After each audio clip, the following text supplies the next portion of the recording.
Баткен окуясы, коогалаңы эмне деп айтабыз? Бул чыныгы согуш болгон.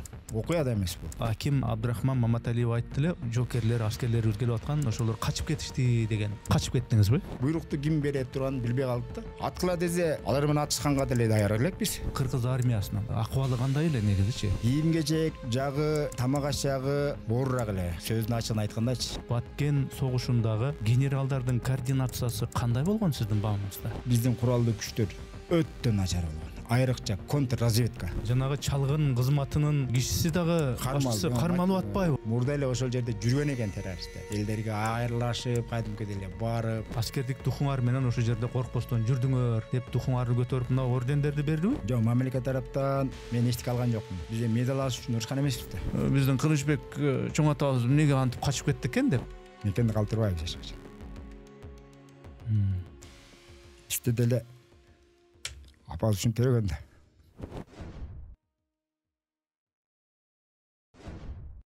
Урматтуу катталуучуларым, биз мамлекеттен же бир коммерциялык уюмдардан каржыланбайбыз. Мээнетибизди каржылай колдонуп калуучулар үчүн эсеп капчыктарды, номерлерди жазып койдук. Экинчиси, биздин ушул подкасттарыбызды 70% ашуун адам катталбастан болгону 30% катталып көрүшөт экен. Урматтуу достор, катталганыңыз, бөлүшкөнүңүз, жакса жакты деп басканыңыз биз үчүн маанилүү.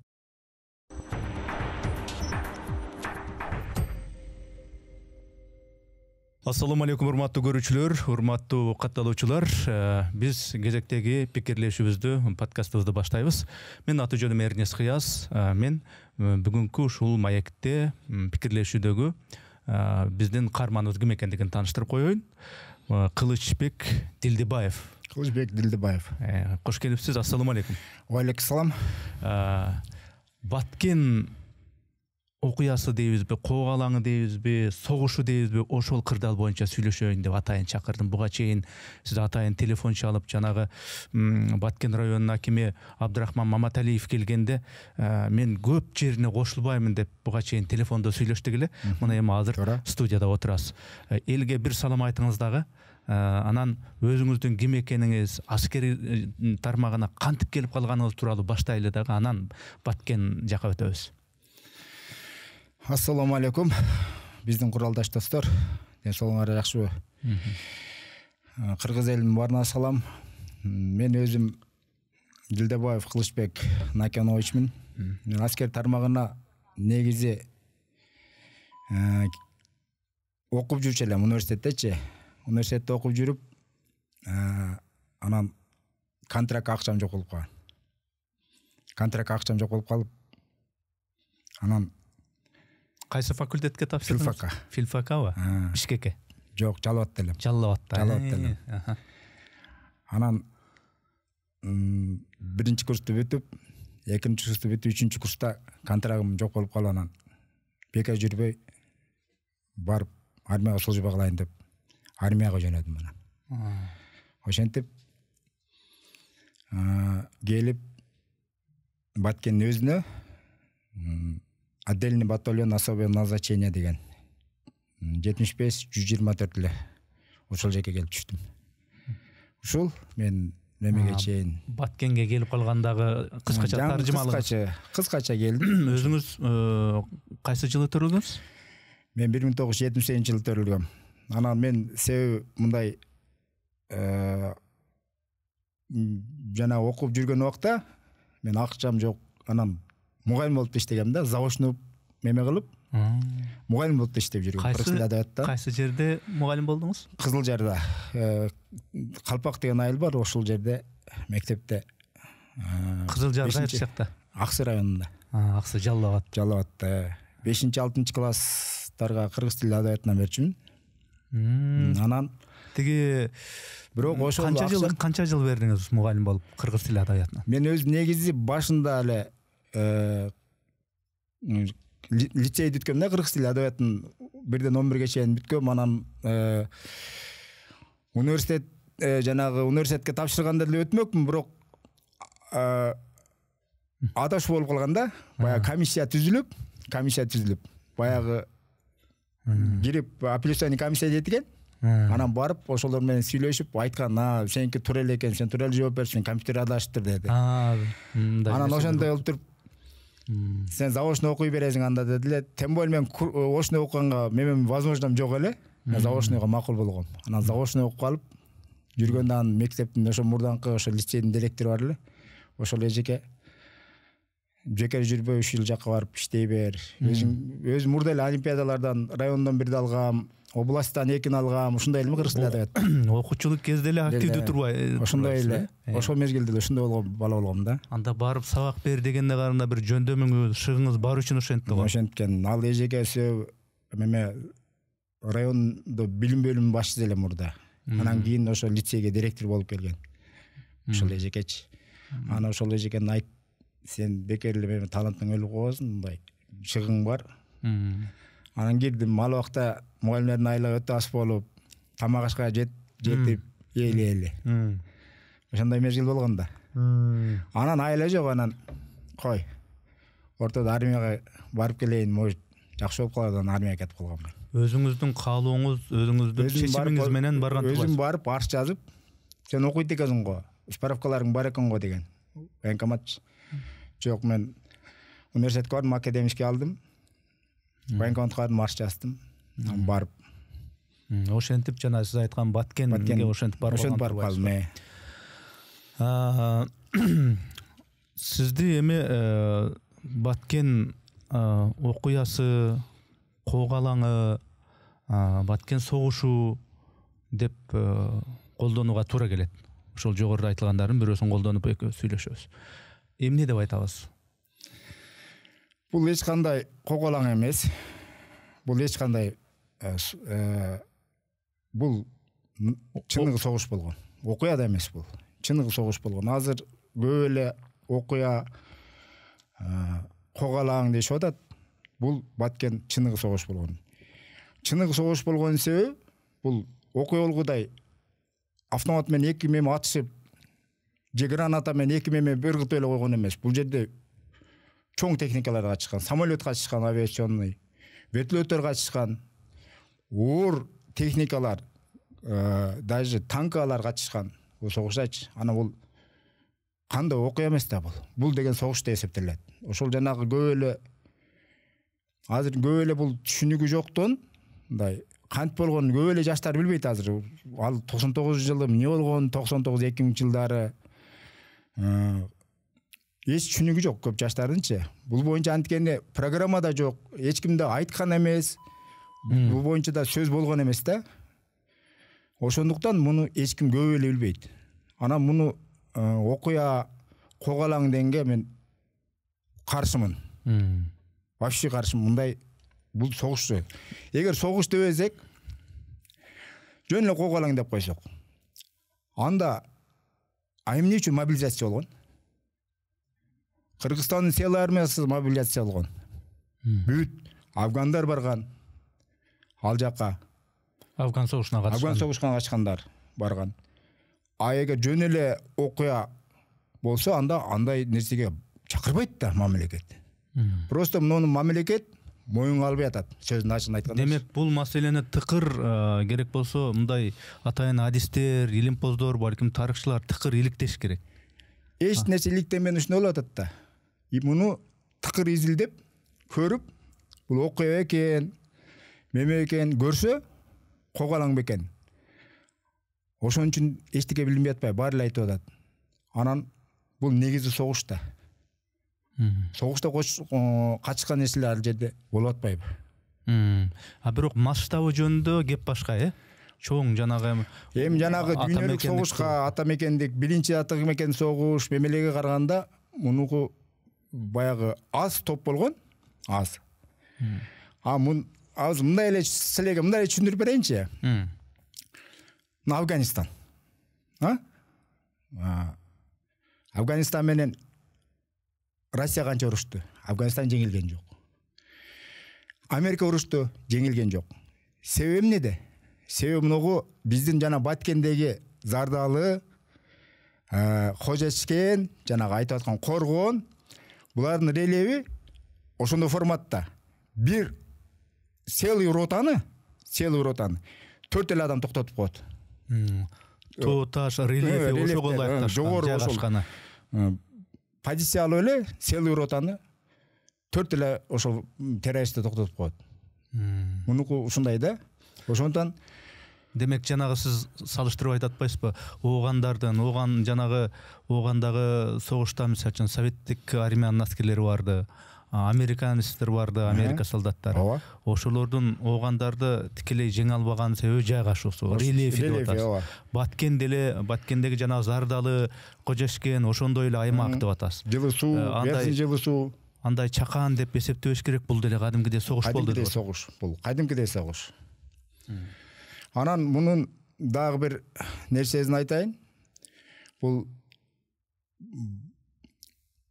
мемез боюнча эми баягы мынча эле адам өлдү деп атпайсызбы? Сиз айтасызбы Машта? Ооба, Машта ошондой эле болду. Бирок буга жанагы буларды ошол мезгилде мисалы Россиянын авиациясы бомбалап турган. Бизде авиация болгон эмес да ал убакта. Вообще авиация болгон эмес. Ошол жерде ушундай болуп атат дегенде, мисалы Американыкы деле авиациясы бар бомбалаган. Бизде авиация болгон эмес. Ошон үчүн биз аларды андай татаал жерде жеңиш өтө сәл оорураак болду да. Ошол учурларда ошол Баткендин кошуна өлкөлөр менен болгон чек араларын Орусиянын аскерлери, чек-арачылары коргоп атканда, анан кийин алар алып чыгып кеткенде, ошол кырдаалдан пайдаланып, жанагы боевиктер, можакеттер ошол учурдан пайдаланган деп буга чейинки каармандардын айрымдары айтышты. Ошол учурда кыргыз армиясынын, кыргыз аскерлеринин мындай акыбалы кандай эле негизичи баарыңызда? Кийим-кечек жагы, тамак ашы, тегеле башка жактары мындай материалдык.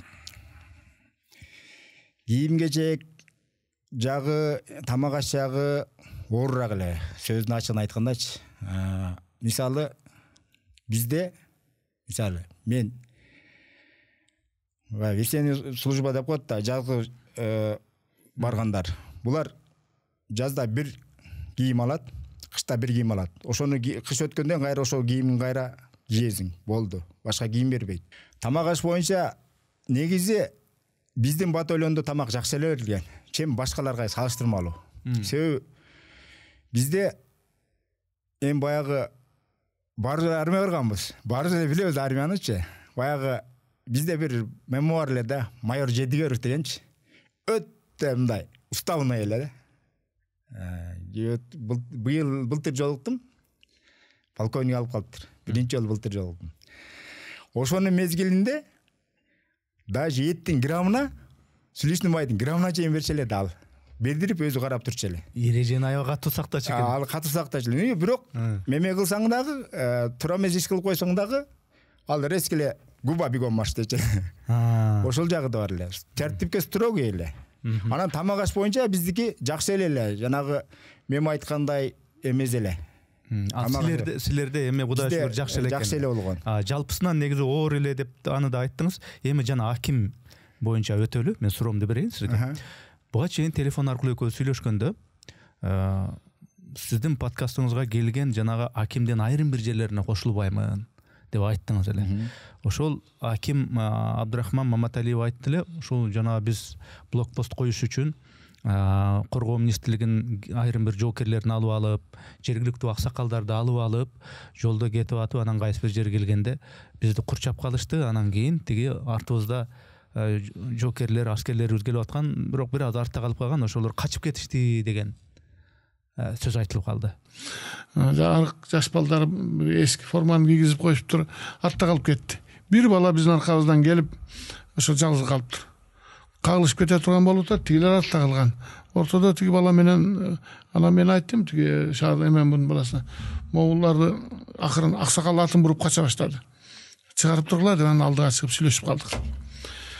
Антип сүйлөштүк, балдар ошо боюнча кетиптир, качып аксакалда кетиптир. Анан биз оролуп калдык, бизди кой бербей, анан ошентип кармалып калдык. Ошол аскерлердин арасында мына сиз да бар экенсиз. Ооба, болгон. Качып кеттиңизби? Жок. Хорошо, эми буну аз улайбыз. Сал артка кайтып турайын. Ал жерде жалаң солдаттар деп атпайбы? Солдаттар алып деп атпайбы? Эмне болгон? Числосу канчасы экенин тошуна эсимде жок. 20 жылдан ашты мейлим, айтыңыз. Эсимде жок. Баягы 99 болуп уже 26 жыл болуп калды бул. Түндө тревога болду. Боевой.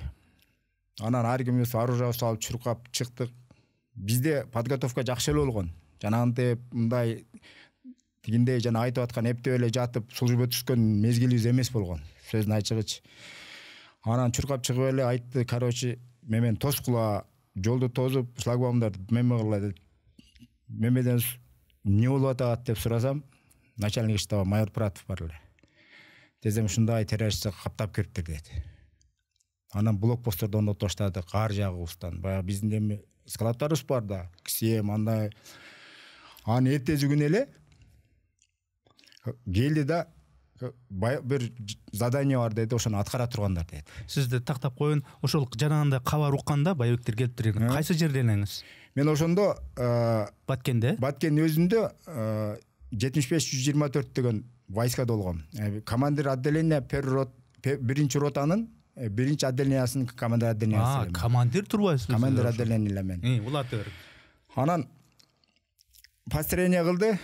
Анан келип комбат өзү. Биздин комбат бар эле. Өтө строгий, кардуу эле. Мындайча айтканда, айтканын обязательно кылышың керек. Келди, сен чык, офицерлер тандады. Жана аким айтып атпайбы? Мен азыр аткы айтканым себеби аким жалаң солдаттар деп атпайбы? Офицерлерден өзү тандады. Солдаттардан да кошкулай, жакшы солдаттардан, атканга коркпогон, анча-мынчаны меме албаган, бир нерсени көргөндө коркпогон, үркпөгөн адамдардан алды. Анан офицерлер арасынан мени, Дубанаев, Атантаев, ушу балдарды тандып алды баарыбызды. Ичинен чыктылар силерди. Анан снайперлер эми жөн тандаган жок. Бир снайпер керек, сен чык.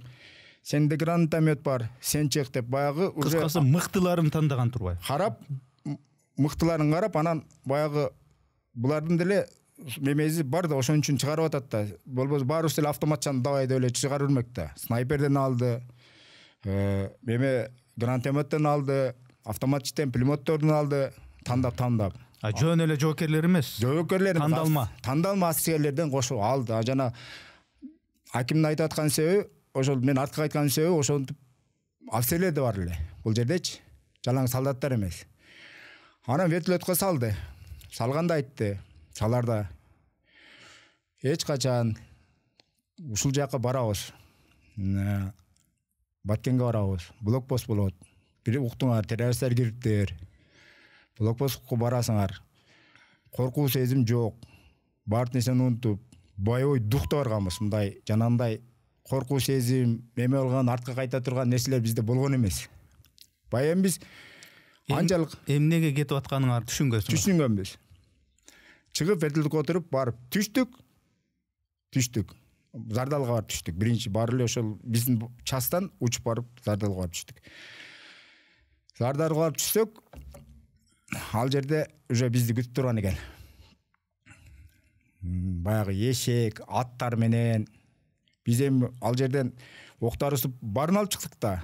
Не керектүү октар болсо, даже тамак ашыбызга чейин, сукпайыбызга чейин бинт баарыбызын алып чыктык да, өзгө керектүү. Камданып чыкканбыз. Анан барып түшсөк, эшектерге жүктөдүк. Анан жолдо жөнөдүк. Эми акимге чейин мен айтып берейин, кандай болгонун. Тура. Ага чейин шашпай, эми көп эле айтып атпайбы, силер билбейт белеңер мындай тигиндей деп. Коргондон Зардаладан Коргонго чейин 3 километр бар. Ошондон өттүк. Коргондон чыгып, эми чыгып баштаганда бир ошол жерде жашаган местный бир меме жолукту. Ошондон сурадык биз. Террористтерди көрбөдүңөрбү? 3 саат мурун о жерде булак бар, ошондон суу чыгып атат. Эми булак каерде экенин биз билбейбиз да. Биз және эле түшкөндө эле уже вертолеттен түшкөндө эле билдик ситуация оор экенин. Себеби могу зоонун каерынан атып атканын билинбейт да негизи. Анан дедик да. Биз эми алар акимдер жана айтып атпайбы, баса албай калды, же мындай болуп калды, артта калып калды деген. Алар ат менен жүрсө, биз эшек менен октар ташып жүрсөк, аларга жетип кайдан? Эми ат тез басат, эшек жай басат. Жай басат. Акимдин айтканы сәл тура эмесирээк болуп калды да, жанагы мурдаңкы акимденчи. Баягы балдар чарчап калды, анан арыгыраак эле дегендей сүйлөдү эле, мен сәл намыстандым өтө. Жиним келди. Ал арыгыңардан, чарчаганыңардан эмес, ат менен эшектин айырмалыгынан. Анан биз ошол жерден өтүп барганда чын эле ошондой булак бар экен. Өтүп ошол коргондон өтүп барганда булак бар экен. Булакка барып, эми суу ичип атканда, бая бизди жол баштап келаткан бир аксакал бар эле. Ой, биягы жаман болуп кетти, баскыла чуркагыла деп калды. Биз автоматтарды алып эле чуркап ошо мемеге чыксак, уже бурулуш бар да мындай.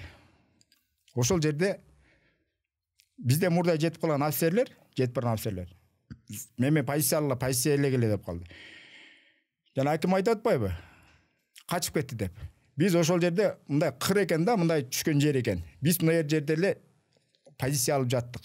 Акимде мен командирлердин буйругу боюнча. Себеби биз эми тынчтык сүйлөшөт деп ойлогонбуз да, тынчыраак сүйлөшөт деп. Анан дагы бир нерсе тилим кычырып айткым келбей калды, бирокчу мындай анчалык деңгээлде баягы алар эми сөздөр эле болуп туруп бизге өзөкчө сүйлөп атты. Бирок точно түшүнгөн жокмун мен. Мынтип карап коебуз, мынтип баш чыгарып, биз эми өйдөрактабыз, алар сал сайракта.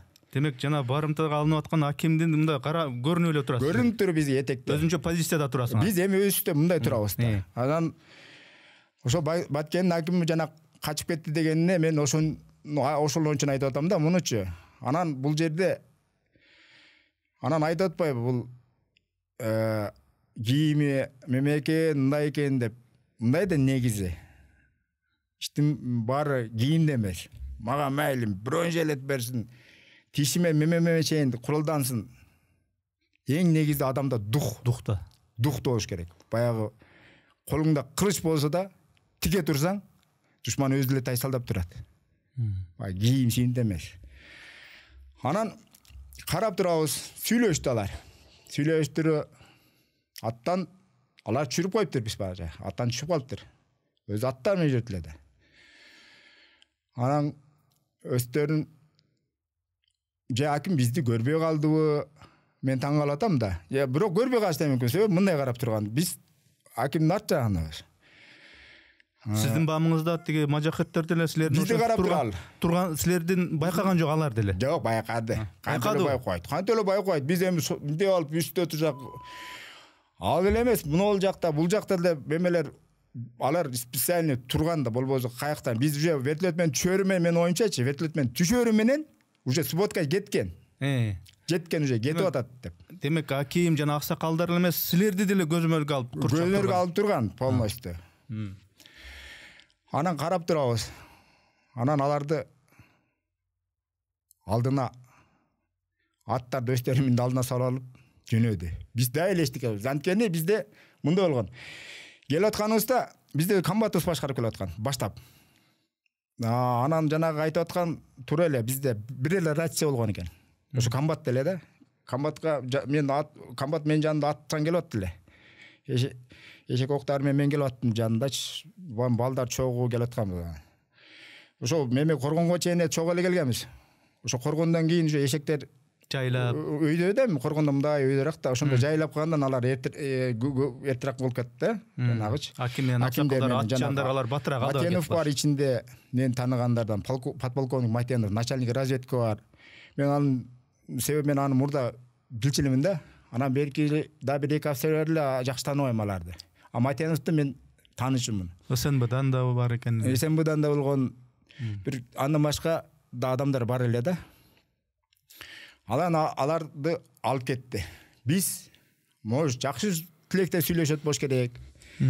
Же мындай болуш керек деле турдук, приказ күтүп албай. Же артустан себеби комбат келип атканда комбатка мен рота келет экен, ошону тосуп алайын деп комбат ошол жерден атын буруп туруп Зардалын көчтөй кетти. Биз ошол жерде башка орус калып калдык да, баягы Россия жок, кимге чыгышты билбей калдык да. Ошол жердечи. буйрукту ким берет турганын билбей калдык да. Аткыла десе алар менен атышканга деле даяр элекпиз. Тигилер менен көрүп турасыңар, атканга деле даяр элеңер. Атканга деле даяр элекпиз. Андан деле ошол жанагы аким айтат атпайбы, баары торук дегенде ошого мемеле ал аким майыл ата бергиле, ey аткыла өлүп кетсин мен десе ошондой эле атмакпыз да. Мен эмне кылам, аткыла талкалап салла десе талкалап эле салмакпыз. Ал эмне? Биз деле турабыз. Может алар деле бизди талкайттыр. Кичине болсо да баягы Кыргыздын жигиттери кандай экенин көрсөтмөкпүз да биздер. Демек жанагы качып кетти деген сөз бир жаныңызга тийип, азыр эми башкачараак айтайын деп атасыз, өзүңүздү кармандап окшойсуз. Качып кетти энди. Майли, хорошо. Биз качып кеттик дейли. Неме кылып кеттик дейли. Аким кийин майли неме болсун. Жо, мен бир жерин тактап коеюнчу, азыр дагы башка жака өтүп кеткен турабыз. Силер ошол атканга деле мүмкүнчүлүгүңөр бар экен эле, көрүп турасыңар. Анан аны эмне буйрукту күтүп аттыңарбы? Атпа деп, же бирөө атпагыла дедиби? Бизге мындай буйрук болгон да, буйруксуз ок атпагыла деген буйрук болгон да. Буйрук жок, ок атпагыла деп. Ким ошентип айтты? Биздин комбатыбыз айткан. Эми комбатка ким айтканын каяктан билейин? Жогорудан болот деми. Бирок силер реалдуу түрдө окуянын нак чордонунда көрүп турасыңар. Көрүп турабыз. Ал жерде атпа, комбаттан жогору жакпы, биз ак үйдөн качан тиги буйрук келет дегиче окуя кетип атат. Жок, биз эми алдыбызда бизден да улуу Аким Турбаев, подполковник, начальник разведка Матенов Турбаев. Ошолор деле чечсе болот да. Анда бизден мурда. Эми биз деген биздин эң чоңубуз мисалы жанагы бүт солдаттар эмес эле. Бизди комбат башкарып кетти. Комбаттан кийин капитаныбыз бар эле. Андан старший лейтенант бар эле, лейтенант бар эле. Биз төлкө эле солдаттар эмес элек да. Ал жердечи. Силер өз бетиңерче каалагандай кылып аткыбыз болбоду. Атып же атпаганы чечпейсиңер. Чече албайбыз. Аскердик тартип боюнча. Тартип боюнча. Бирок тартип боюнча туура мындай чечим кылсыңар. Азыр пленканы артка түрүп туруп карасаңыз, ошондо атышканыңарда кандай болмок ошондо сиздин оюңузча? Атышканда биз утулмакпыз. Биз эми мен азыркы мемем боюнча да. Азыркы мем ал убакта эми биз жаш балабыз, суюк кандуу меме болгон. Канча жашта элеңиз ошо? 23 жашта. 23 жашта. Атышканда утулмакпыз. Кийин биз мемелерде баягы 2 тоонун ортосунда ок автомат атылганда жаңырып каяктан чыгып атканын байкой кала экен, өзүң мем болуп каткансың да. Баягы жаңырганда ок баягы тоонун ортосунда жаңырганда мем болуп каткан да. Кийин билип атабыз аны. Анан алар тем эле баягы бизди күтүп турган. Айтып атпаймынбы? Алар бизди күтүп турган вакытта баары биз мемеде турганбыз да. Бүт мушкада турганбыз. Алар көзөмөлүндө эле турганбыз. Биз негизичи. Аз көзөмөлүндө турганда аз айтып берем кайрачы. Кайт мем алганда. Биз күтүп жаттык. Мүмкүн 1,5 келип буйрук берер. Ошол жерде мен лейтенантым бар эле. Сабиров деген. Сабиров айтты. Судан ишиңиз болгонсуз.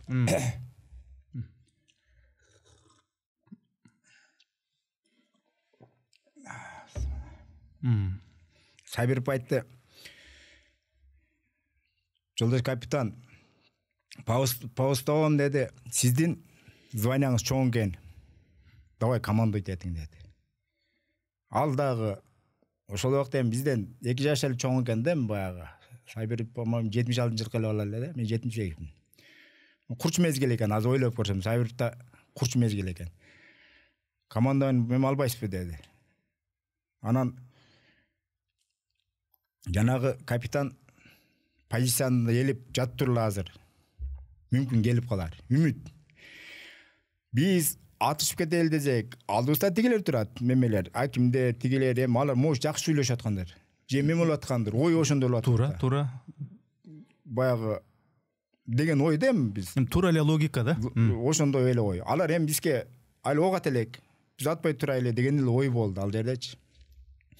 Анан бир ой, азыр комбатыбыз кайтып кетти эле, артыбыздан дагы мемени алып келет бош керек деген ой болду. Анан жаттык алар алып кетти. Биз жанеде жаттык. Уже күн кечтеп меме боло баштады. Анан Дилдебаев деди, сага задание деди.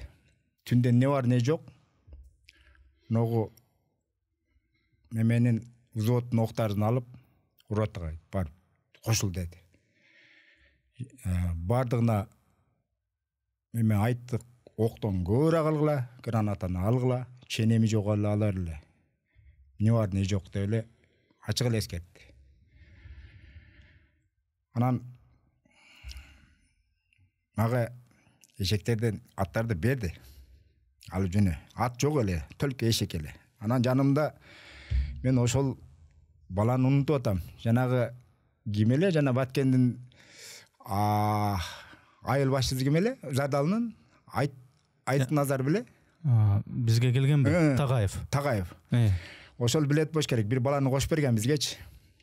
Анан ошол баланы мага кайра кошуп берди. Акмырза Тагаев. Ошол бир ошол местный баланы кайра мемеге жетиш үчүн мага кошуп берди. Зардалга келиш үчүн. Анан күн кечтеп кетет да. Биз айырда калсак, может, октарга нападение болушу мүмкүн. Алардын чечими туура эле болду да, жанагы мен октарын алып чыгып кет дегенчи. Анан мен октарын алып, биз жана экөөбүз келип атабыз. Жолдор мемекенде экөөбүз сүйлөшүп келип атабыз. Мындай кой жайылып, ошо коргондун баштарында мындай. Мен жана айтып атпаймынбы? Кантип анан азыр айтып берем кандай болгонун деп. Биз ошентип тиледен узап, коргондун башына келейин деп калдык. Өсүн жанагы коргондун зардабын ичинде коргон. Келейин дегенде тияктан эки вака террорист чыкты. Алды жагыман мен. Үстү тоо жактан беймар эле келип атат. Мени көздөй. Бирөөнүн колунда гранатомет, бирөөнүн колунда СВД. Уже мен калтырап калдым. Силер экөөңөр эле. Тигизде гражданский, колунда автомат жок.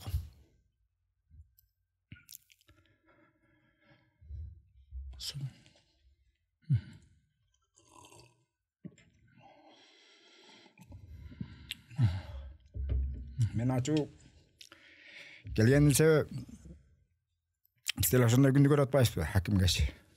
Ана качып кетти дегенде каяктан. Тиги баланы айттым. Барып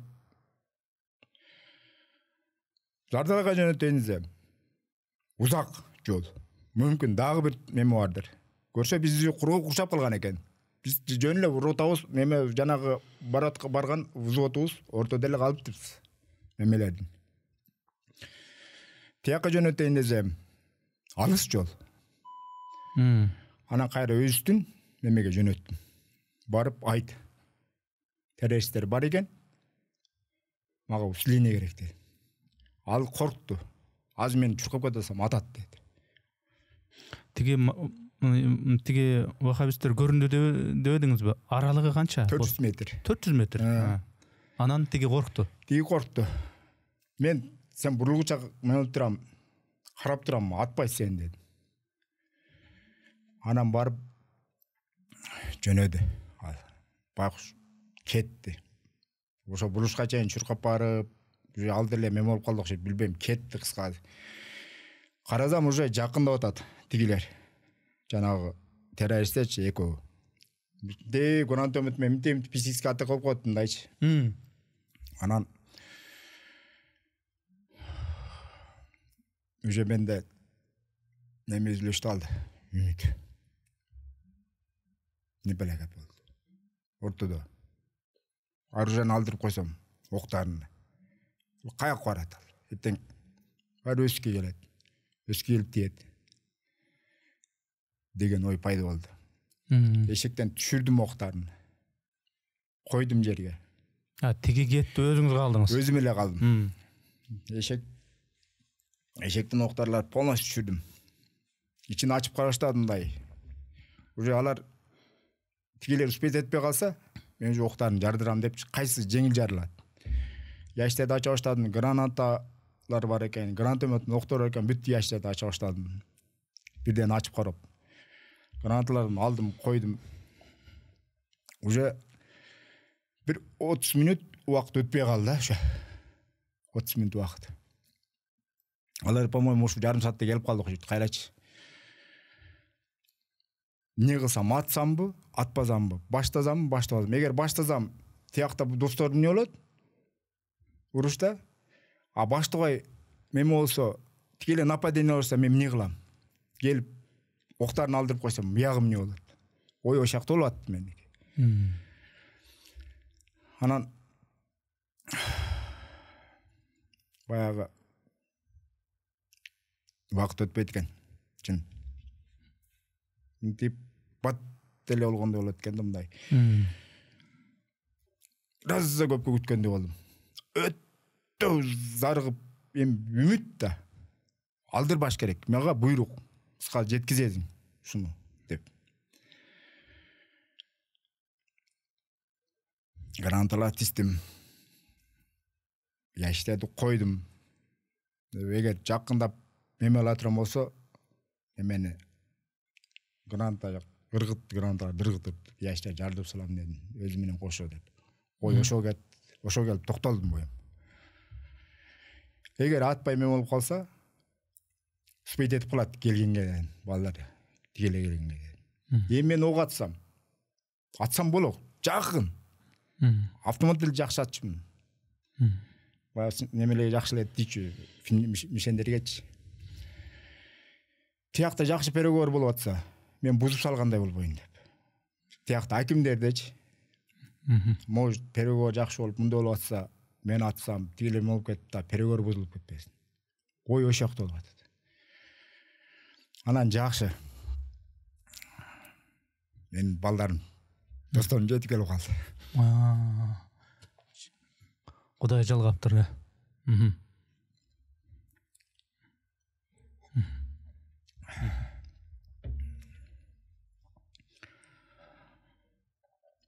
Аларды көрүп сүйүндүм бирок.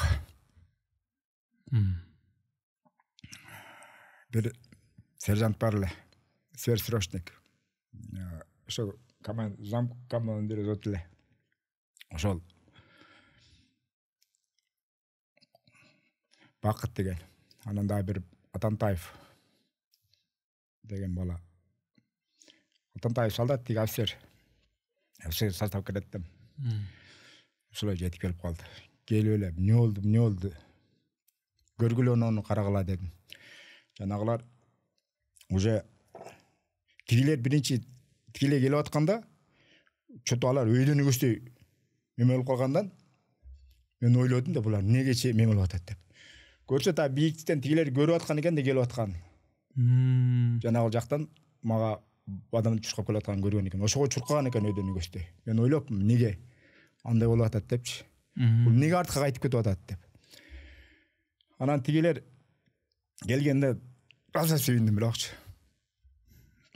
Как будто мен болгондой бир оор нерсен кутулгандай. Не болсо да бар да кичине колдоочу. Вах дедим. Ер болдум өзүмчө. Анан эмне кылабыз? Эшектерге кайра арттык. Кайра артып алып, коргонго бардык. Коргондо бир бурулганда бир аксакал бар экен. Ошонун үйүнө октарын чүдүк, үйүнүн ичине чүдүк. Мисалы, могу аксакалдын үйү болсо, мына үчөөбүз же могу охрана болдук ар жагынан. Үмүт да эле. Может бияктан мемебиз келет, ротобуз келип калар, же бияктан баягы блокпосту коюм деп кеткен акимдер бияктан келип калар, ошол жерден күтүп эле.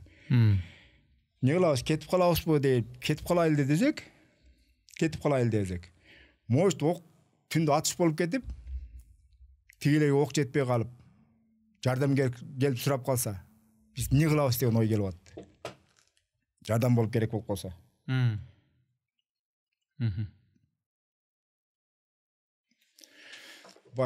Эми согушта ар нерсе болушу мүмкүн. Эгер түндө тигилер ок керек десе биз зардалды апарып салсак, каяктан пайда? Ошол жерде жаттык. Түн бир болду. Куур эткен. Жанагы өчөрт менен жанагы аксакал кирип бирден чай ичип алла деди. Каяктан чай өтөт? кирдик, кек кагалайм болом деп меймандостук кылып, силер ушундай болдуңар, бул эчтеке эмес, болот жеңиш барыбыр деп кайра жакшы сөздөрүн арнаганда, ысык кичине чай ичип эле анан чыгып турдук. Анан эмне кылабыз? Көрсө бизге ат жөнөтүптүр. Ким жөнөткөнүн биз билбейбиз аны. Сөздүн ачыгы. Анан атка арттык, аттарга. Эки эле аттында кыскасы жонубузга мен жонума 1 ящик гранатаны көтөрдүм да. 1 ящик гранатаны. 1 ящик гранатаны жонума көтөрдүм. Тиги сверхсрочник офицер ал өзүнө көтөрдү, Атантай өзүнө көтөрдү октарын. Баягы ат эшектеп кеткен да. Анан биз уже коргондо көстө жөнүп калдык. Жөнүп атканда айттык, жанагындай болуп дагы неме болуп калбайлы. Колго чыгып калбайлы. Жанагы офицер айтты, мен алда кетем деди. Ортодо жанагы мемлекет мен четте кала турам болду, мен акырында. Мен кете турам болду. Анан үчөөбүз чубашып жөнөдүк. Анан токтогула деп. Мен жетип келип калсам, буларга жетип келсем, токтогула деди. Анан таң калдым, булар эмне токтогула? Дагы каяктан чыга калды бу? Желме угуштурбайбы? Уже жан карай баштады да, уже желме угуштурбайбы булар. Атып эле салыш керек экенбиз, буларды уже нерв болуп баштайт экен да. Көрсө алдыбызда мемелер жүргөн экен, солдаттар, бирок алар кимдер экенин билбейм мен. Көрсө ошолор биздин уже Европабыз келип калган экен мемеге. Зардалдан өтүп, Зардал менен Коргон ортосуна блокпост коюптур. Өз негизи биз барсак, ошо замкомбат майор Осмоновдон бар эле. Ошол бар экен. Келдиңерби деди. Келдик, ушундай десек. Жакшы эле деп койду. Эми аскерсе да эмне болгонун деле билбейм мен солдат болгом да. Жакшы эле деп койду. 8 кишиге командир болгон экенсиз. Ошол командирдин көз карашы менен ошол учурда Баткен согушундагы генералдардын координациясы кандай болгон сиздин баамыңызда? Анткени муну сураганымдын себеби бири бирди айтып, ошондой мындай чаржайттыктагы болгон деген мен пикирлерди уктум да буга чейинки каармандардан. Бул эми мен өзүм оюмду айтайын. Эми мен ал убакта жөнөкөй эле солдатмын да. Генерал эмесмин, офицер эмесмин. Бул жерде биздин куралдуу күчтөр өтө начар болгон. Айрыкча контрразведка. Мисалы, биз кетип атабыз. Ошо жана блокпост койгон кетип.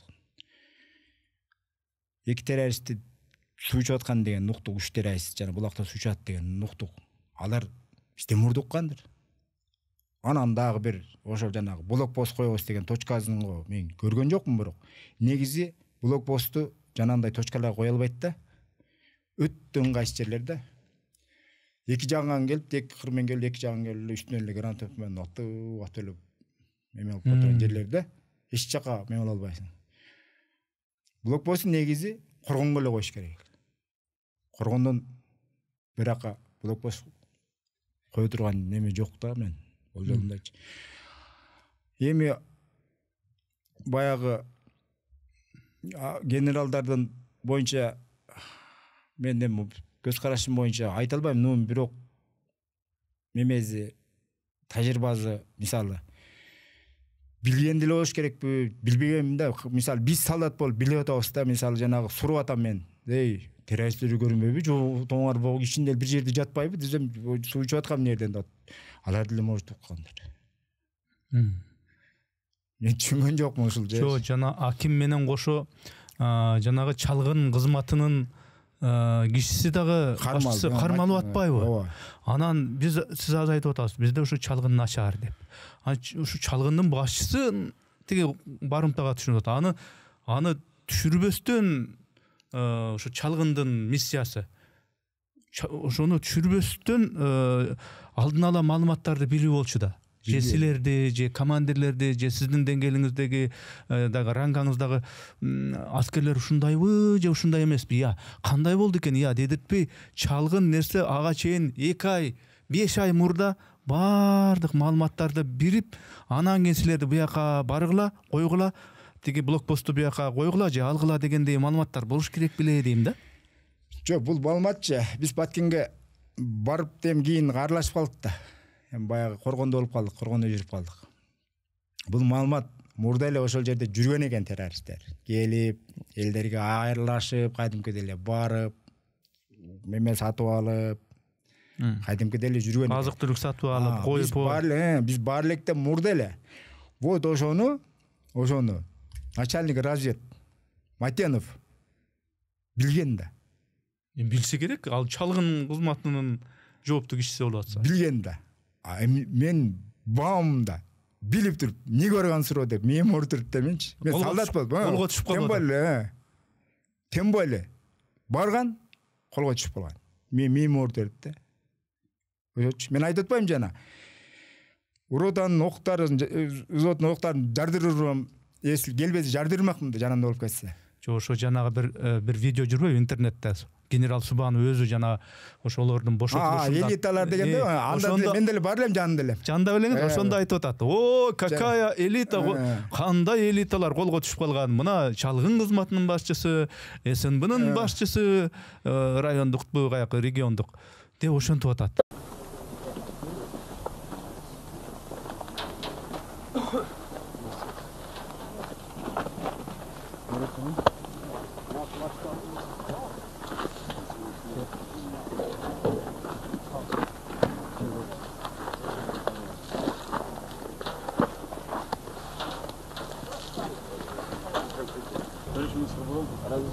Попал в плен, ёпта. Разведчик попал в плен. А? Разведчик. Оператор, блядь, разведчик попали в плен. Вот такая, блядь, гулько. Вот она. Вот. ММ попал в плен. Такие элита. Мындай өтө бул мындай бир чети уятпы, эми тагдыр албетте. Жок, булчу негизи. Тагдыр дейсиң. Тагдыр. Бирок бул өтө уят нерсе. Өтө булчу. Бул тагдыр эми Кудай пешенеге жазган. Анан жанагы өтө уят нерсе ушу түшүп калды. Тиги чалгын кызматы, тиги СНБнын региондук башчылар үчүн уят болбосо дагы бул генерал үчүн өтө уят нерсе дейм да ошол. Субанов өзү ошентип айтып анан же тигилерди шылдыңдаганы же ошондой болуп калдык деп моюнга алганы белгисиз, же тигилердин духун көтөрүп атканы белгисиз тамашалап айтып атпайбы? Какая элита депчи. Бул какыштаган эле болду. Булчу мен баамда какыштаган эле болду да мен өзү какыштаган болуп калабы ошондо? Эми ал өзүн өзү эмес, тигилердичи. Тигилерди эми ушундай мен жанында турат элем. Жанында байкап аттым. Мындайрактыр эми мен мемеге келдим эле, мындайрак турат элем да. Ошол процессти сиз көрүп атасыз, угуп атасыз. Мен мемеде турат элем, ошол жанында эле турат элем да, мындайрак сал алзыраак элем да. Процессте көргөнмүн аны. Какыштагандай эле айтты. Какыштагандай эле. Эми негизи бирок болбойт. Менин анан дальше улай берейин. Анан ошол жерде жатабыз. Биз ошол жанагы Коргондон менен мемен ортосунда блокпостто калып калдык уже. Ой эле тиякта. Тигилер эмне болду экен? Биз ошентип антип баргыча где-то саат 2-де, 3-4-дө, ушундай таңгал барып калыпсыз да. Анан кичине эс алып алла деди бизди. Көзүмө кичине уктагандай болдум. Көзүмү ачсам эле бирөөлөр жүрөт да. Деп карап, бая уйкусуроо менен деп биринчи мемени карадым. Бул не атпай атат деген. Көрсө ошондо скорпиондор уже келип меме кылып аткан экен да. Жанагы Коргондун жолдорунда меме ошо Коргонду көстөгө кетип аткан жолдо мен жана комбат замкомбатты карап атам да булар эмне белекат атпай атат. Мен уже ойгондум. Анын жанында жаныма бирөө келди. Көрсө ошол айтып калды. Биз ушундай Скорпиондонбуз. Деди, жакшы. Андан кийин биз да анан мемеге жылдырды. Кайра Коргонго. Главный чек Коргон болуп калды. Мен жана досторуму баягы чогуу ошол Коргондон жалыктырдым. Ошо мен Сайбиров, Дубанаев баягы мемеде жүргөндө бир постта туруп калдык кайрачы, бир блокпостта. Ошол акимди алдыргыча, акимди алып бүткүчө. Ошол постта болдук. Только бир постта туруп, ошол блокпостта турдук. Ошондо мен анан айтайын дегеним, аким бул боюнча мемеси барбы, жокпу? Кийин маалымат эми чыгып, кийин чыгып алып, бая мен артында келип аткан балдар качып кетти дебестен, эмне болду экен деп бир жолу сурап койбоду дей берем да. Мен артында баягы келип аткан балдар каяка кетти деп. Эми ал ошондой ойдо калгандыгы үчүн ушул мен подкастка чакырганда дагы демек ошондой ой айтылды. Азырга чейин демек ошондой ойдо экен. Алар качып кетти деп айтканына караганда. Андан кийин бошотулду жана барымтадан. Андан кийин күндөр өттү. Мындай бир бетме-бет келдиңерби? Ой, ошондой нерселер сөз болду. Силер эмнеге качып кеттиңер я деп силергечи? Ошону айтып атпаймынбы? Биз акимди мен ошо менен 99 баягы согуш бүттү болуп, террористтер тиякты көздөй качты да. Эмени көздөй, Тажикстанды көздөй качты. Анан афганисттер жанагы барган бияктан мобилизация болуп баргандарды баягы узатып атканда ошондо бир көрдүм. Баягы өзүнүн белектерин берип атты да мемелерге, жана афганисттерге, мемелерге, баягы согушка катышкандарга берип атты да. Ошондо бир көрдүм. Андан кийин баш көргөн жокмун. Просто ошондо деле биздин час болду да эми. Ошо биздин час эле да. Ошондо деле бир жолу сурап койбоптур, артында жүргөндөр эмне качып кеттиңер деп. Мен ушул эле ойдо калдым да, бул ушу менен катып калганмы депчи. Бул мемени 2 жолу мурда да ошентип айткан да. Бул стресс болуп жүрүп билбейт окшойт дегем да. Кийин сураган болуш керек деп эле ойлоп жүргөм мен. Биз негизи мындай да. Жалаңаш калсак дагы, эмне болсок дагы мекенди калтырбайбыз эч качан. Бизде деле апабыз үчүн төлөгөн да. Неберем бар да. Чоң ата. Баткен согушуна катышып, сен Баткен согуш барып туруп окутулат да, бул тарых, баары окутулат. Азыр убактылуу билинбей атат. Бул тарых, барып окутулат. Негизи Кыргыз мамлекетин душмандардан эгемендүү болгондо биринчи жолу коргоп чыккан ушул 99-жылкы согушта, 2000-жылкы согушта болгондо. Эгемендүү болгондо биринчи жолу эгемендүү болгондо душмандар менен кагылышкан. Турабы? Но кечээ жакындагылар булар кийинки согуштар болду. Но Тажикстан менен багы көз караштар тура келбей согушкандар мезгил.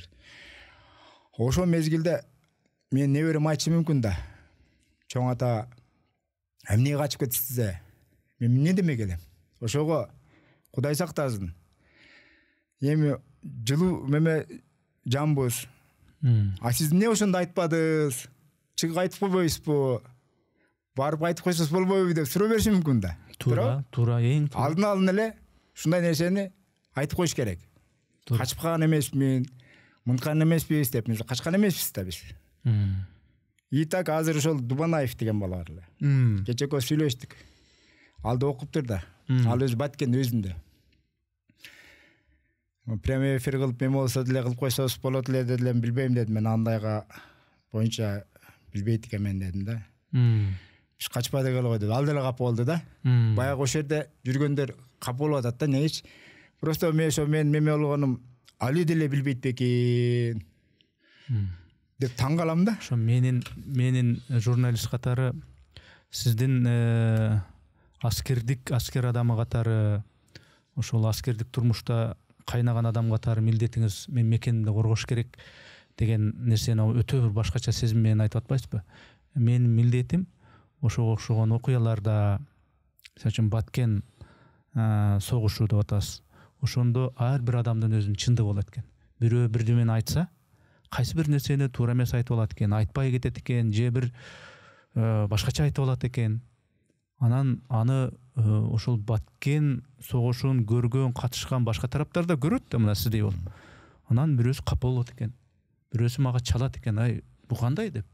Анан экөөбүз сүйлөштүк эле, буюрса мына Аллахтын насиби менен келип болушунча айтып атабыз. Анткени өзүңүз айткандай, бул деле тарыхта баары бир окутулатылган нерсе. Окутулушу керек, окутулбаса. Окутулса анан чындап эле неберелериңиз айтышы мүмкүн. Бу биздин Кылычбек чоң атабыз эмнеге антип качып кетти экен деп. Анан ошондойдо моундай көрсөтүүлөрдө айтылган. Мисалы сизде эле өткөндө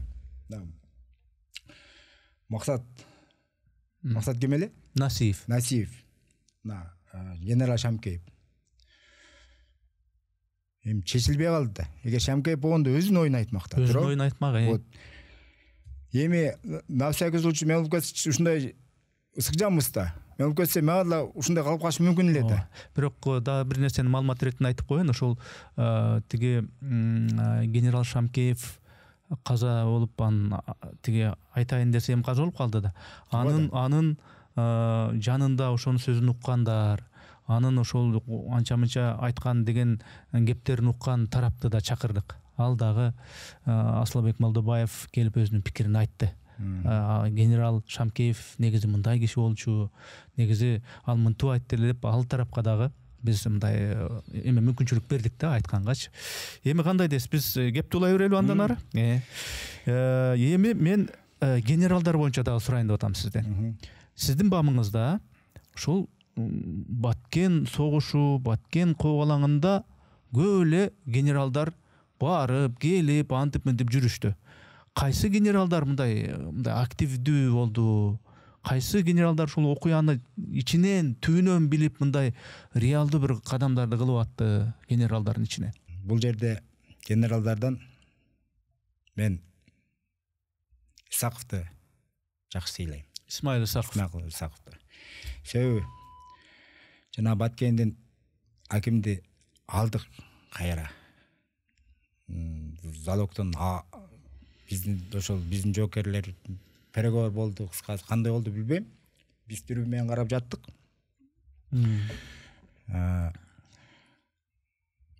Эшектерге, аттарга кийин сурадым дем, бу эмне деп. Не апардың ата? Un дейт. Картошка. Ушулар жүктөп алып кетти. Алып барды.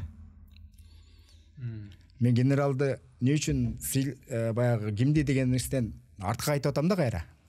Меничи окуяларды кайра артка айтып атам. Анан аны алды. Биздин мамлекет алды. Акимдер чыгарып келди, Матянов чыгарып келди, жанагы заложниктерди чыгарып келгенден кийин 5 самолет келип жана ушелянин ишин бомбалады. Чаң сапырылат. Асманга кадимкидей чаң. Биз берактан турабыз да, берки коргондобуз да.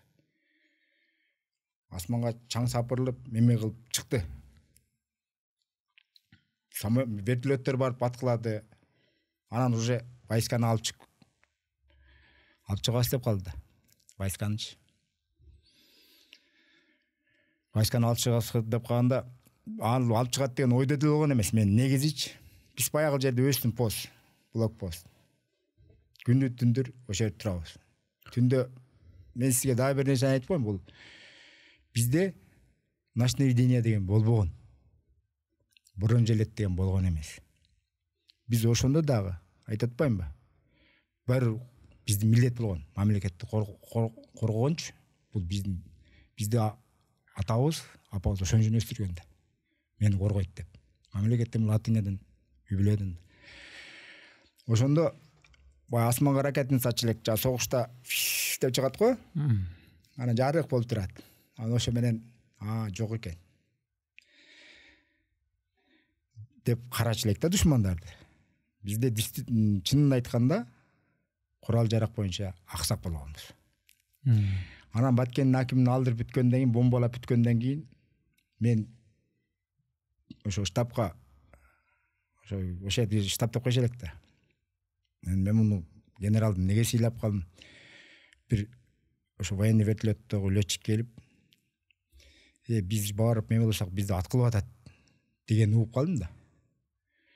Хорошо, мен эртең өзүм өңүт кылып айланып чыгам деди да.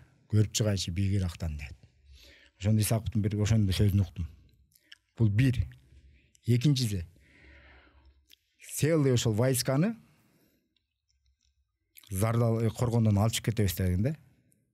Бүт жыйган ол ошол жакта мен согушка бардым деген Альфа, Скорпион, Калкан, бизди бүт ошол немеде жыйып туруп, биз эми жеңдик болуп эсептелебиз деди. Жеңдик деп айткан жок, ошондо да сөзүнөн байкасаңыз, биз жеңдик болуп эсептелебиз.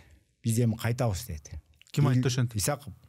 Элдерди чогултту, ошо жерде местныйларды чогултту да Исаков айтты. Мен Исаковдун баалаганын айтып атам да. Анан кагалайын эл, мен 8 саат убактым бар деди. 8 саатта офицерлер эмеме ошо жерде бир солдат кылып алып кетти. Ага чейин Акаевка чыккыла деди. Анда премьер-министр Мурайлиев болгон. Амангелди Мурайлиев. Ошого чыккыла, убакыт бар. Байланышып алып калгыла. Ногулар өлгөн жок деди. Биз чыгып кеткенден да бир нерсе болуп кетиши мүмкүн. Ушулар блокпост болуп туруш керек ошо деди. Демек жанагы боевик маджахеттердин кооптуулугу али толук жоюла элек, солдаттарды, аскерлерди алып чыгып кетпеш керек экенин мен түшүнүп турам.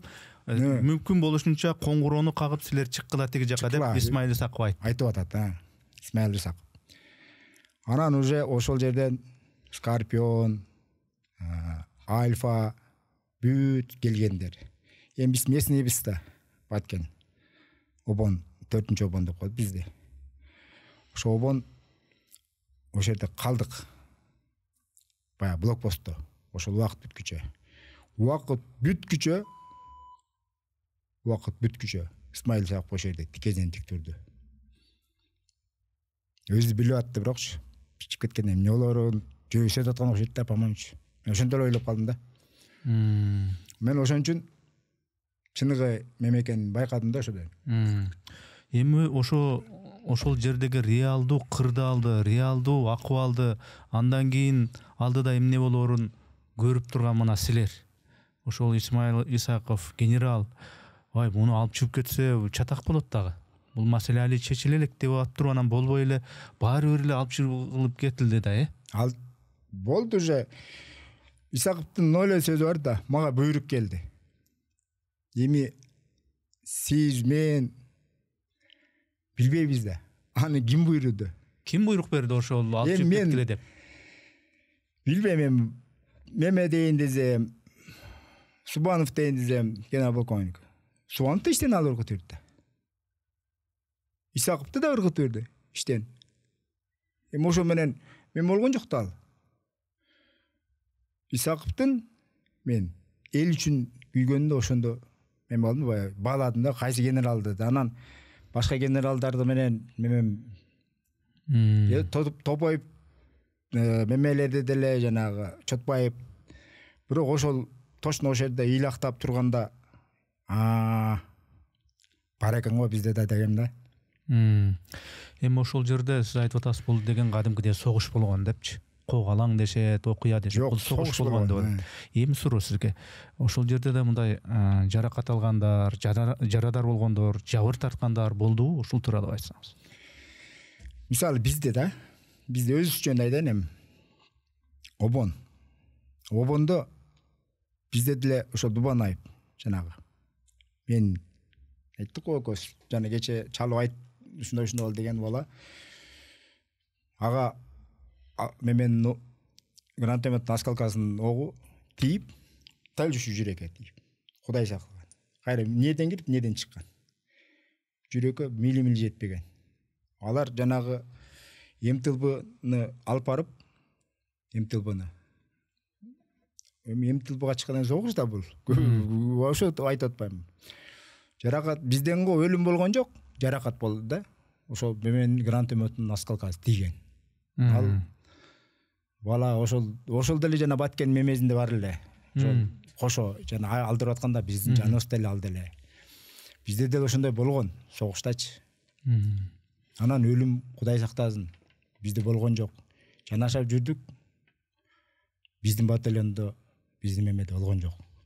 Жанагы Өзбекстандын учактарыбы жанагындай бомбалабадыбы?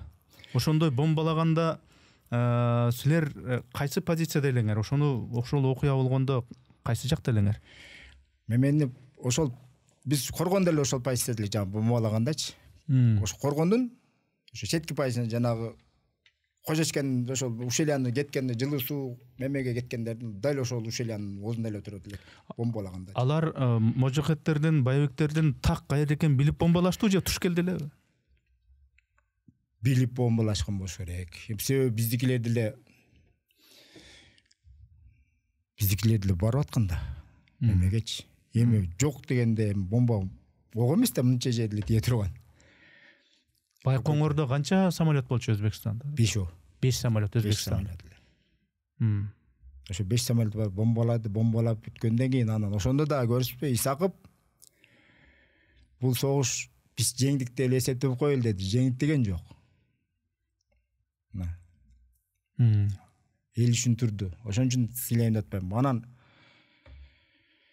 бул жанагы мем боюнча дагы чын эле бул жерде алардын максаты Өзбекстанга өтүш да. Ооба, өзбек бийлигине, режимине каршы. Мен кайсы бир кээде биз байнага түшөбүз да, барабыз часка, өстүн часка барып түшүп эле. Ошондо өзбектердин самолет, вертолеттор министри келип, "Не вертолет айланып жүрөт, муну вертолеттор" деди. Мен барган бияктан гараж точкадан түштүм да. Өзбектин вертолету министри консул мемесин айланып жүрүп, вертолеттор эми бирокмуш.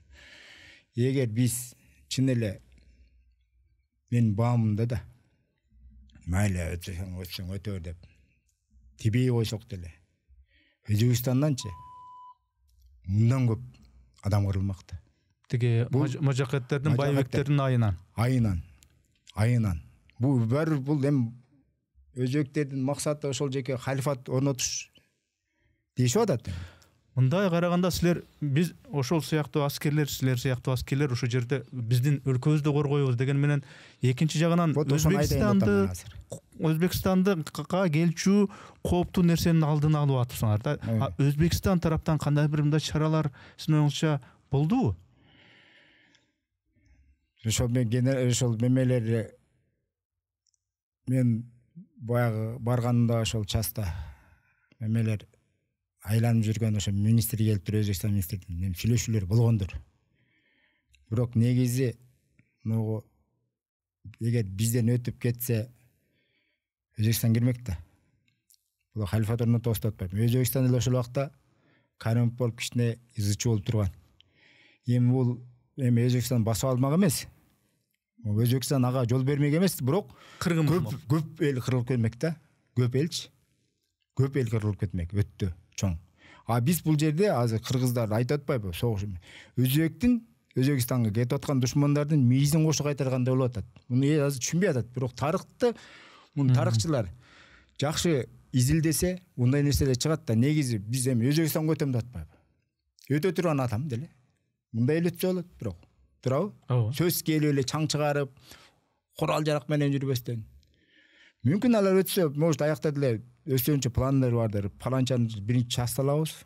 Буларда мындай бар дегендер.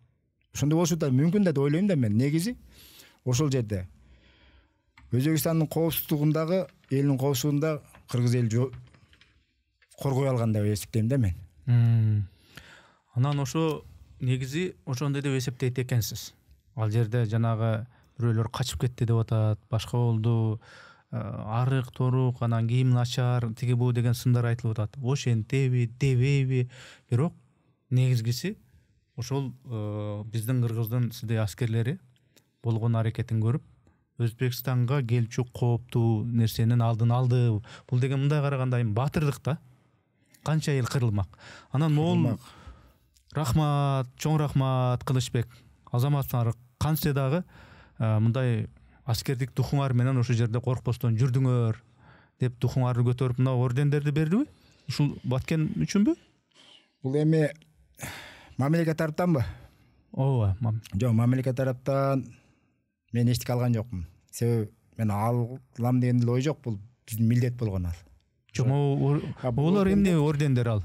Бул ордендер бунагы ветеран, Баткен согушунун ветерандардын республикалык кеңештин төрагаларынын ошо кеңештин атынан берилген да булар. Мамлекет эмес.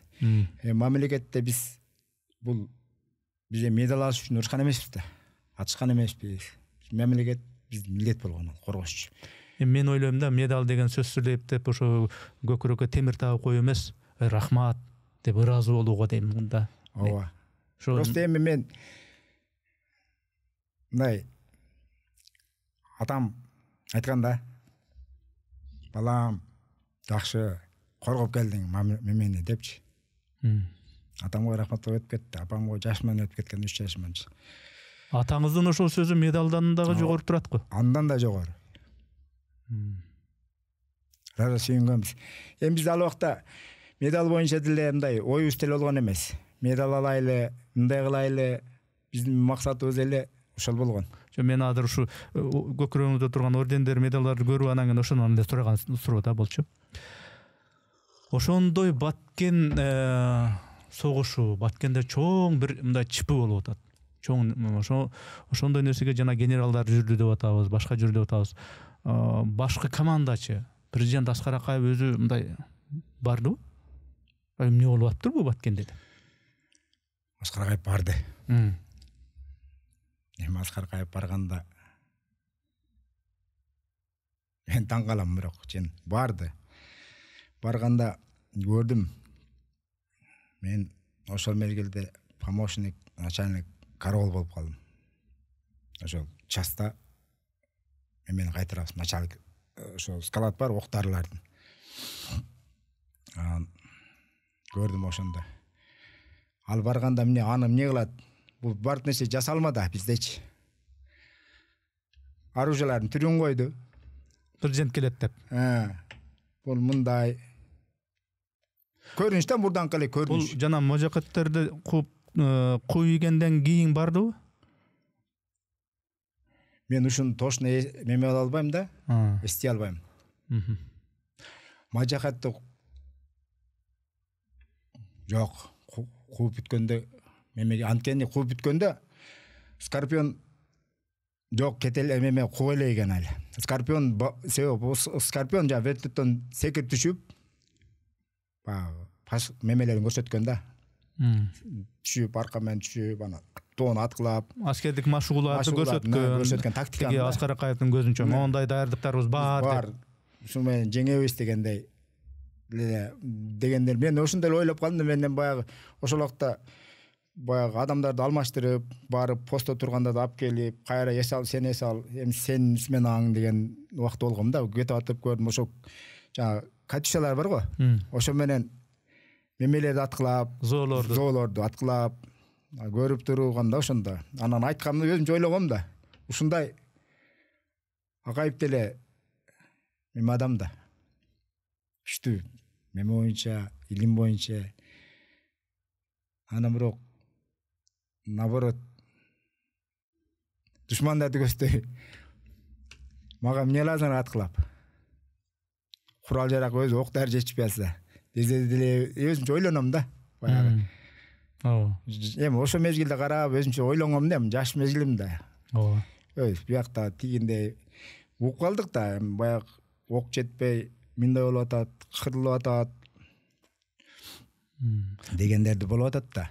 аскердин армиянын аскердик техникалык базасы аябай начар болуп атса кап ушуну ошол жака кетирбей бияка атсам эмне болот эле ал показуханы жөн эле койбой деп ошол жаш жигит курагыңызда ошону бир ойлонуп койгон экенсиз да ошол бир көрүп акайыпты эми тигилер эле көрсөтүп атат бул мындай оружие бул мындай оружие бул мындай кылат бул мынча километрге атат эми ошондо ойлоном да негизи по-моему ошол мезгилде эме болуп калган да мен жанагы генштабка киргенге пропускум бар эле да мага атайын ошол жерде мага пропуск берген да баягы документтерди алып чыгып тургангачы анан генштаб эми өбүздүн мурдаңкы штабыбызды ошол генеральный штаб кылган ошол атайын эмедечи анан мен чакырып атат деди анан чуркап келсем ошо жана строй час деп коет ошодо эжеке ыйлап атыптыр эжеке ыйлап атасыз эмне болду десем эме дейт Майылшын батальон кырылып калыптыр деди эмнеге согушка эми кеттим анда кетем мен аяка дедим да эми жашпыз ал согуш сага да жетет эми ал улуу эже болгон сага да жетет шашпа кантип кырылып калыптыр деп ошондо ок жетишпегенде ошоно үчүн айтып атам да байкуштар ок жок кырылып калган да ок жетпей эме болбой калып ошо Майылшын батальону обон ушунун кырылган да ошон үчүн айтып атам да анан штабка барып паланчаны алып келди анан штабка келсем чын эле Абдулаевдин өлүгү жатыптыр жанагы Такыр Юлдашевдин акасы Абдулаев Юлдашев деген полевой командир эле ошо жерде жалаңачлап жаткызып койуп жалаңачлап жаттык да анан келип штабка кирип мени алып чыгып кеттим да өлүгүн көрүпчү булар деле жөнөкөй эле адам турбайбы эми баары эле айтат да вахабыз террористсе көзүнө мен оюмча көп эле эми көп көрдүм да мындай эми аттуу фамилияны айтпай эле коеюн эми кадыр убактынан шет кетпесин эми чоңой эле калып может акшкал болуп калганда ал убакта офицерлер да террористтерди карачы каерде турат карачы деген офицерлерди көргөм да биз коркпойбуз ал убакта өзү деле азыр угуп алып айткан болуш керек негизи террорист эле бизде да мисалы мен ошентип ойлойм да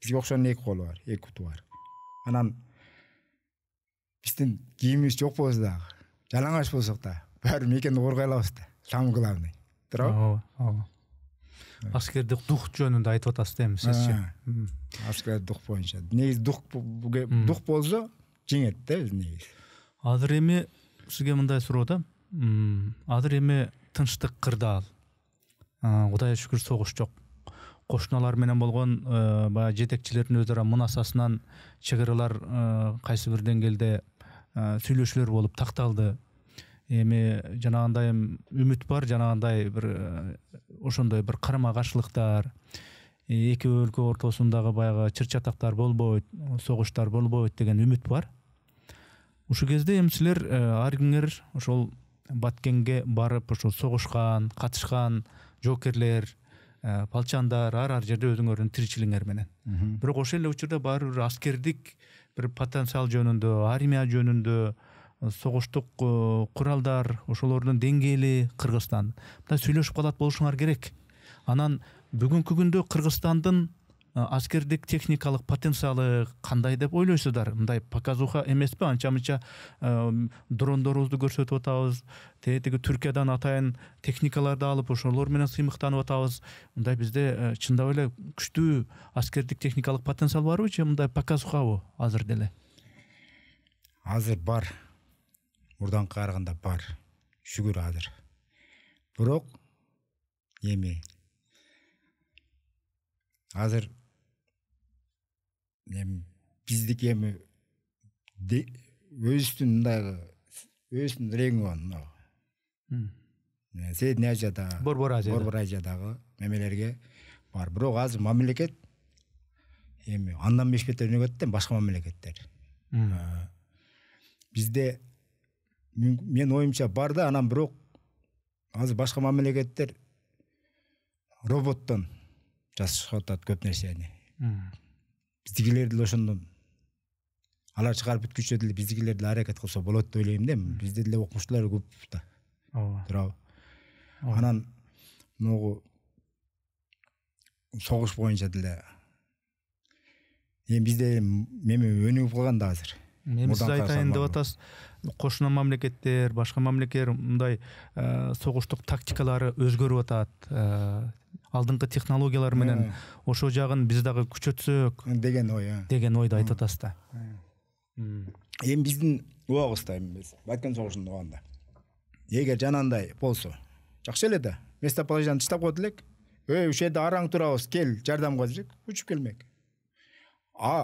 Местоположение тыштаганы менен азыр андан жаман куралдар чыга баштады да. Андан жаман куралдар чыга баштады. Сен местоположениеңди чыттагычы уже сени эме боло турган. Мына Украинадагы согушта кандай согуштук тактикалар, техникалар, куралдар колдонулат көрүп атпайбызбы? Өтө жогорулады да. Согушуунун ыкмалары. Азыр согуштун ыкмалары мынагу автомат же пулемет же танк эмес да азыр. Азыр только ошол компьютердин системанын башкаруусунда эле туруп алып адам башкарып. Биз деле эми бүттү согуш бүттү деп жатпайбыз да. Карайбыз, интернетте карайбыз, бул да кандай болуп атат, бул да кандай болуп атат деп биз деле отуруп алып карайбыз да. Дрондорду көрөбүз, эмелерди көрөбүз, кандай чыгып атат деп. Анан азыркы жаштар деле ойлойт да. Азыр салыштырмалуу эле койчу ошол убакта. Түтүн эме эгер монтип телефонубуз болсо анда местоположение чытап коюп, келиле чуркап келиле жооп. Кырыла турган болду демек да. Уктар түгөнөйүн деп калды. Айттым го, райчы болгон эмес. Азыр көп эле ойлойт да, кандай ушундай болмок. Бул жомо эми кийинкилерге бизде эле мурданкы мемелер ушу бир автомат болгондо кайран гана Сеул армиясын кырып салмак экенбиз демекпиз да. Жанагы кылыччанда да. Булар деле барып ушундай дейт. Ошондон биздин деле ошол мемеге үйрөнүш керек ошол жаңы технологияларгачы. Робот боюнча, меме боюнча көп. Кылыч мырза, негизи ушул Баткен согушу деп атасыз өзүңүз. Ушул тематика боюнча мындай дагы айта тургандарыңыз калдыбы? Оюңузду жыйынтыктадыңызбы же дагы бир айтпай калган жагдайлар да барбы? Дагы эмнелерди айтайын дедиңиз? Менде пока ушул. Эгер менде бар, көп эле бар. Дагы бирөө жарым келип, төремез айтса, дагы келип айтып берем. Бар менде. Көп эле өзүнчө, мисалы мен ачык эле айтайын мындай. Кээ бирлер медаль алган. Анан алда медалды мисалы эрдикти эмне үчүн алдың же маназордон эмне үчүн алдың деп жооп суроо берсе, кээ бир жооп бере албайт. Сөзүн ачыгын айтайынбы? Мен коркпой эле жооп берем мисалы. Эмне үчүн алганымы, эмне кылганымы. Кээ бирлер жөн-жөн эле алган. Менде бар. Бирок дагы ушинтип келип бирөө жарым келип айтса, мен кайра кайрылам. Кайра оңдойм. Себеби мен азыр эч кимге айткым келбейт. Эч кимге меме алгым келбейт да. Айта турган нерсе көп эле, бирок ошол мен билген чындыкка карама каршы туура эмес нерселерди айтса, мындайча айтканда по факту айтканга даярмын деп атат. По факту айтканга даярмын. По факту. Пока ушул. Кылыч мырза, буга чейин мен сизге телефон чалганда мен клубникам бышып төгүлүп атат, ошону жыйнабасам болбойт, ошону бүтөйүн, анан кийин сиздин подкастыңызга барам деп аттыңыз да. Дагы деле мээнет кылып атасыз, ак мээнет кылып, бирөөнүкүн уурдабай, бир жерден кымырып алайын дебей, ошо бир талаада клубника менен ак мээнет кылып атасыз.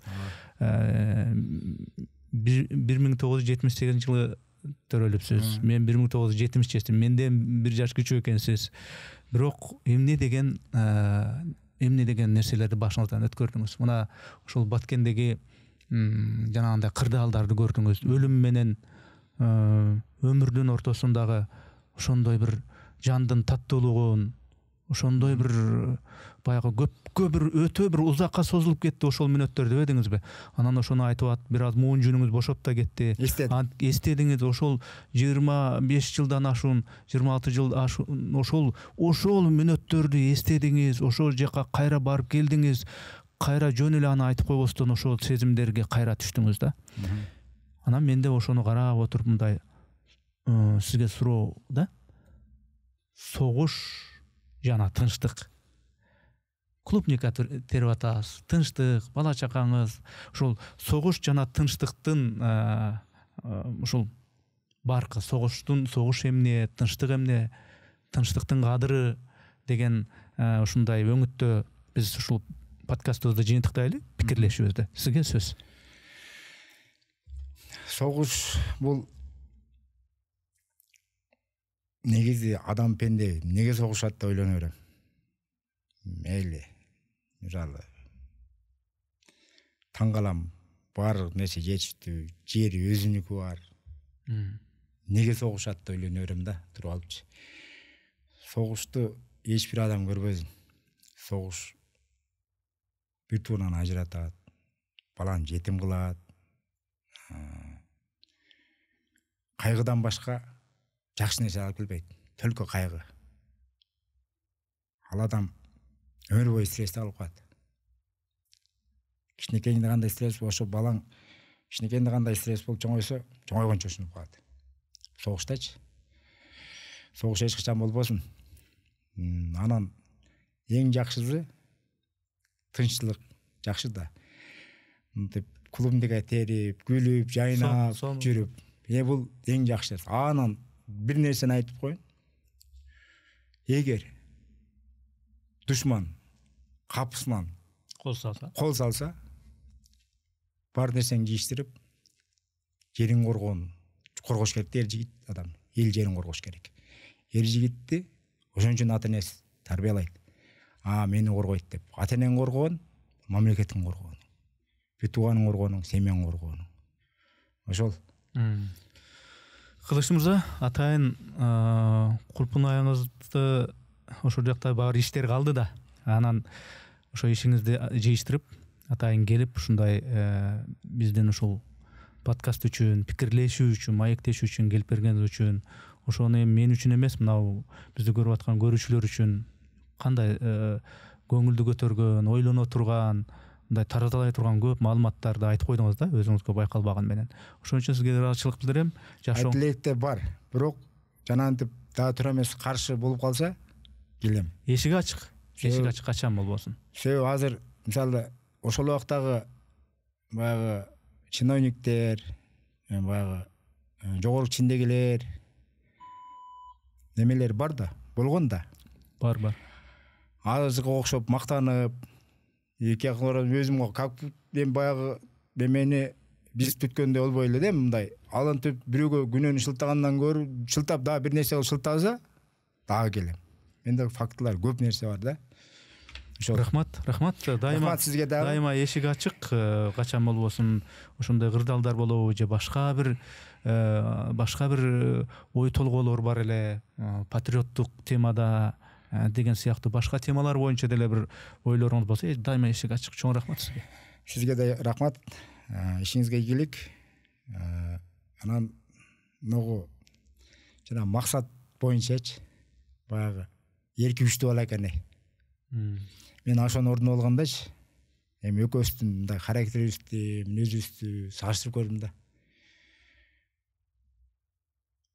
Аябай жакшы бала экен, эрки күчтүү экен. Ал жеңип кетти, мен өзүмө ата алмакмын. Ошо максатка да салам айтып коеюн. Ал боюнча дагы өтө жакшы пикирлер, комментарийлер болуп атат. Ошол эле учурда тиги генералдын көзү тирүү болгондо тиги балким ал башкача чындыкты айткан деген дагы тараптар бар. Бирок аларды дагы унут калтырбастан ушул генералдын сөзүн уккан тараптар дагы чыгарып атабыз. Андан башка тараптарга дагы эфирден орун берип атабыз. Мына сизди чакырдык. Эртең бүрсү күнү азыркы күндө мындай сүйлөшүүлөр болуп атат. Жанагы жапон геологдор менен кошо барымтага түшкөн котормочу менен дагы сүйлөшүп атабыз. Балким ал макул болуп калса, аны да сүйлөшөбүз. Буюрса. боюнча да ага дагы мындай чыгып атабыз, башка генералдар дагы келип айтса, эми азыр ошол учурунда айтылбаган нерселер кийин бир айтылса боло турган бир кырдаал түзүлүп калат экен да. Мына азыр айтса болот. Илгери мага окшоба. Илгери бийлик бар эле, башка бар эле, коргоо министрлиги бар эле деп айтпаган чындыктар кийин баары бир айтылып калыш керек экен. Ошону айтсын деп мындай этаптарда, периоддордо ошо сиздерге окшогон каармандарды чакырып атабыз. Рахмат анда сизге да, ишиңизге ийгилик. Сизге рахмат. Кулпун айыңызга, дыйканчылыкка береке берсин. Рахмат. Заманыңыз ычын болсун.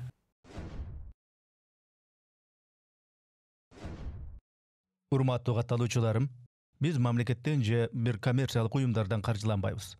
Мээнетибизди каржылай колдонуу каалоочулар үчүн эсеп капчыктарды, номерлерди жазып койдук. Экинчиси, биздин ушул подкасттарыбызды 70%дан ашуун адам катталбастан болгону 30% катталып көрүшөт экен. Урматтуу достор, катталганыңыз, бөлүшкөнүңүз, жакса жакты деп басканыңыз биз үчүн маанилүү.